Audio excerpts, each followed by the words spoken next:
今年伫台湾有真侪所在拢在欠水，土地苗地区也宣布停止引产压水。其中新竹县的高美乡上界出名的就是碰风茶，嘛因为安尼产量减少2、3成，民众的收入也减少真侪。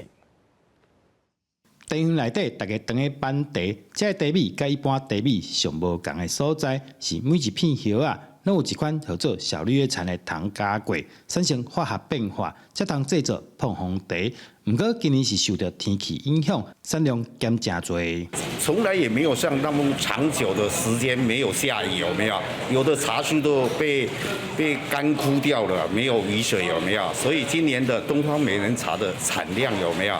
势必是减少了很多了啦。不过嘛，因为今年新竹雨落了少，上惊水的小绿叶蝉踮地园内底大量出现。今年茶米品质不一定比前几冬更较好。这个收成的部分大概减少2到3成以上哦。但是呢，因为气候干旱部分呢，那也造成小绿叶蝉的这个着眼的部分呢能够多一点点，所以我们今年整体的这个茶叶品质是更好哈。